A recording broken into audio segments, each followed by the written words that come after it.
between the Shield of Durand, the Taunt, the Heroic Entrance, as well as the Justice Punch and Last Embrace. Ragnarok, you just ignore all that. Oh man, this is really unfortunate. I don't like what GEEK are trying to go for. This is them trying to say they're gonna mechanically outplay you and assassinate your backline, but the question is, what backline you referring to? Flash Wolves, they get to counter draft them so hard. If you really wanted to, go for the Kha'Zix, don't draft for the Olaf, because you need something to empower the Olaf, so you're locking yourself that +1.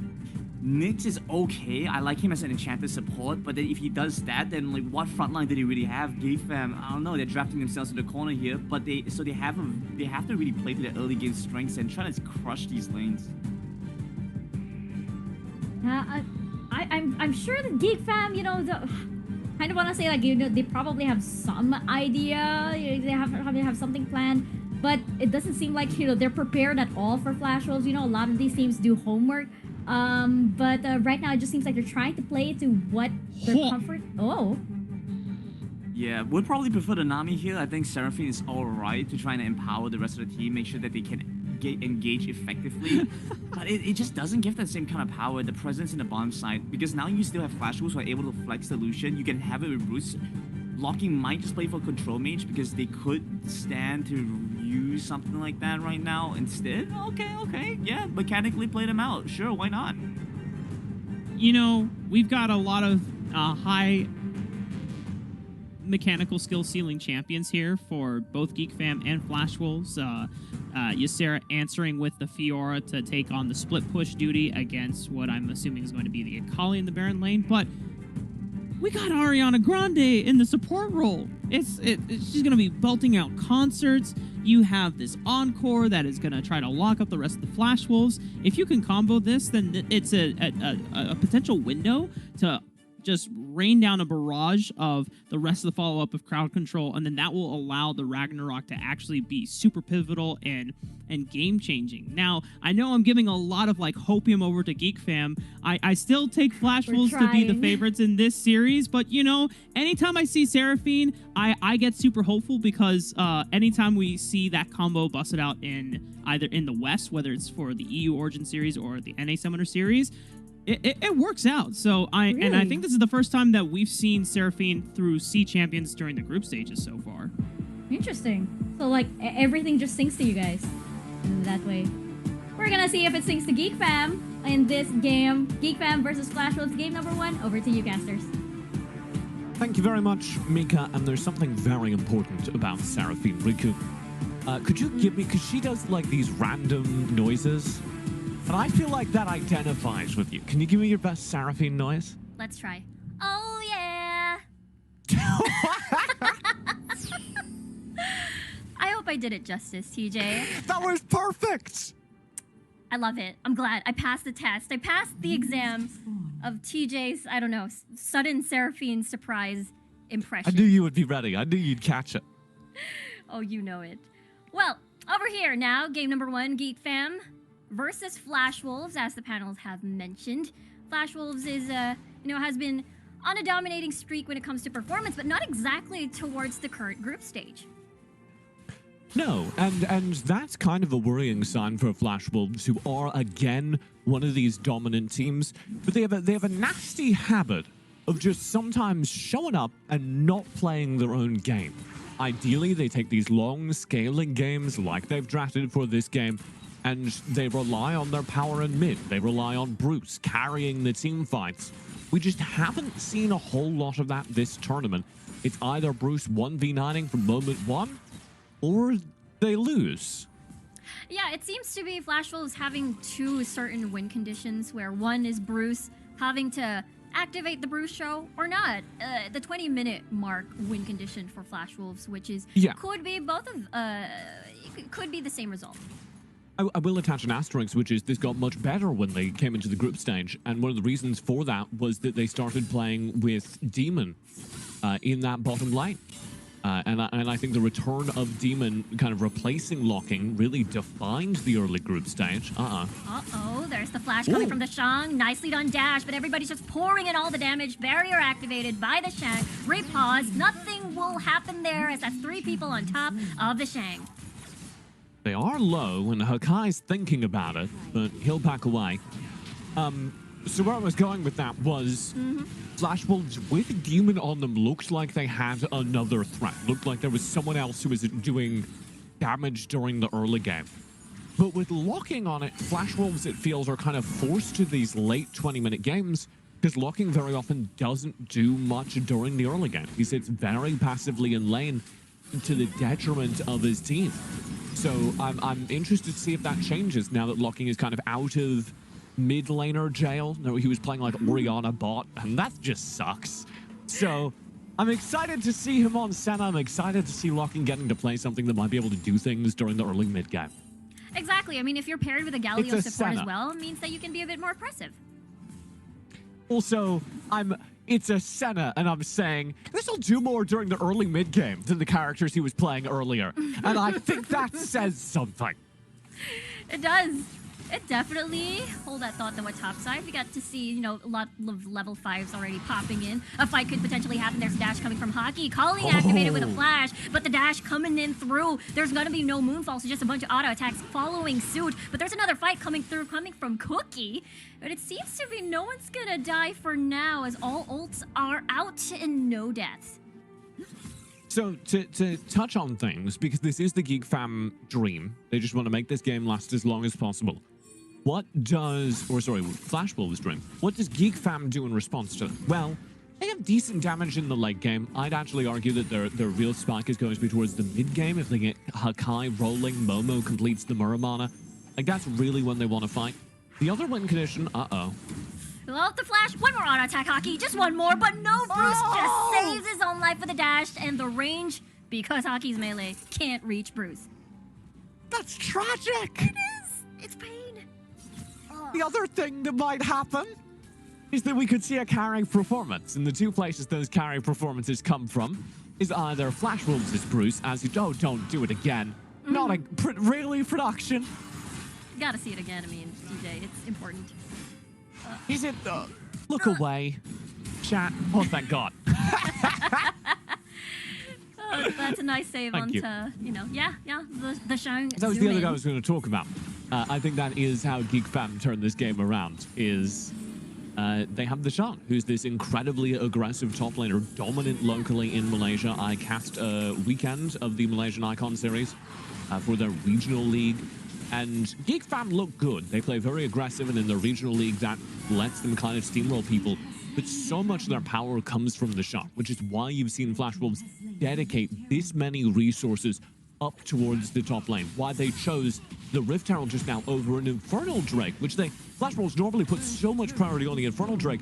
But here, the math you're doing is not just, do we get the Infernal Drake or the Rift Herald? It's, do we get the Infernal Drake or the Rift Herald and keep bullying the shot? And the answer is, we want to bully the Shang. We want to knock him out of the game. Yeah, making sure that the Shang is not unleashed throughout his lane. That's what we saw. Is Sarah, you know, being able to see him, not on the Renekton, not on the Gragas, but on the Fiora this time around. So we're going to look at him being that 4-1 split push threat, and we'll have to see if the Shang is able to match that later on. So, the hope for Geek Fam pinned on their mid-game teamfight spike. That's going to be around the, I would say, 10-minute mark. Maybe a little earlier. You can see those first items completed now. The problem for Geek Fam, they're currently playing a slow and steady game, the kind that Flash Wolves are extra good at. Sort of grinding win is what they do to almost anyone that lets them do it. And so, the dynamic shifts a little bit as Geek Fam's lead continues to shrink. They need to find a place on the map where they can get aggressive and find isolated picks and start taking a little bit of map control back from Flash Wolves. Otherwise, Flash Wolves are just going to keep them penned in, keep sniping away at their jungle, keep sniping away at their waves and turrets. And that's not sustainable for Geek Fam. And I think it's a little bit difficult too, because even though, let's just say they try to find a pick here and there, there's always Eason that's just going to fly across the map and make sure that everyone is pretty safe. We could potentially see a dive here as Hockey is just going to aggressively pull in the two-man Moonfall, but here comes the hero's entrance to dive in. The calling activated. Hockey goes back in, and look at that. That's a big Senna ult right there. And there's kills. Hockey down, Nyx down, and Flash Wolf still survives. Looks like they want to still pursue the fight, perhaps. Look at that. Double kill from Cookie. Immense damage on the board, and Geek Fam just wants to run away now. That turret's just gone. Flash Wolves have finally activated. It always takes them a moment, because again, they play this slow, steady gameplay. But Geek Fam overstep, make a mistake, and the Flash Wolves are there to pounce. Here it is. Akai jumps forward, thinks he's got a play, instantly shut down, and instantly flanked as this initial brawl goes their way thanks to the aid of the Senna, who loves these front-to-back fights, and then Cookie just spots the angle twice. First time finds a kill, second time, boom, there's two. That was crazy, yeah. Cookie just waited for the cooldowns right there before re-entering the fight, and I feel like, Geek Fam just ran out of cooldowns after that. And so far, this is climbing to be Flash Wolves' game, 7K gold lead. Would you say, Rico, they needed to cool down after burning all those cooldowns? I'd put That's not even a joke. I'm sorry. There wasn't even a Okay, punchline. That was just the same word twice. That's my bad. I'm really sorry. I thought you wanted me to rate your joke once more. No, I'm rating it myself. That was an abject failure. Oh, there we go. Dragon's Rage. Hockey has nowhere to go. It's gonna be an easy kill. Look at Bruce. He's 303 right now. Yeah, Bruce able to find another pickup, and this game is pretty hard for Geek Fam to turn around. 10K gold lead now. I don't want to say it's impossible, because they can go for aggressive stuff like this. Like right now, yeah, Eason first one to fall, but Cookie doesn't have Dragon's Rage just yet, but he enters the fight. They're focusing their efforts towards Nyx, and he's going to be down. Look at this dive coming from Isera, though. Still unable to find that one last auto attack. Never mind, he gets able to dash in. Finish off 69, and the Shang is far in too deep. Just wants to finish kills here and there, but he is gone. That's three kills in exchange for one in favor of Flash Wolves. How on earth? Yeah, Sarah, I can actually explain some of it. Uh-huh. A lot of people don't know or have never played Fiora, so they're not entirely sure on how the Grand Challenge works. That's the big ult you see with the circles that appear around people. What Ysera does there is maximalist use of the Grand Challenge. He throws it down on an easy target, gets the kill, and then uses that health reset. It gives you a massive boost of health to just keep diving and stay behind that turret as long as humanly possible. Meaning that Flash Wolves both have somebody behind the turret chasing people down, and also the rest of the team can go behind the turret at that point and take fights and not really worry about eating damage because Ysera's just turned into a tank. Yeah, 100%. I mean, the intention of locking in an Olaf is usually just running straight to the backline, but what happened was Ysera kept Dick 69 on a tight leash, I suppose, and the very furthest end of the fight. As Cookie now trying to search for a kill safeguard. No Sonic Wave's gonna hit though, so everybody is still fine and dandy. We do have a Rift Herald coming up in just 15 seconds. Or sorry, Baron. Good lord. We swapped roles. I'm not used to this. Okay. Yeah, oh dear. Hockey. Yeah, this is not looking too good. Level 11 versus level 9. Nice escape, though, but it's just gonna keep you alive for 1 second longer. And Sarah, on a roll here on the Fiora.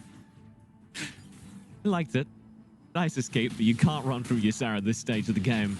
I'm gonna have a brawl here in mid. Is Cookie? What? Well, Shade of Corruption's gonna hit. Here's entrance for the knockup. The Shang just lying and waiting over there. There's the choke point, though, but yeah, Geek Fam, there's this 4-1 split push that Ysera is doing at the moment. That's a Lee Sin who doesn't think he can die. That's a Lee Sin who is like pretty convinced he's immortal. Yeah. Cookie's gonna start a cult. The what? The Cookie cult or the Lee Sin cult?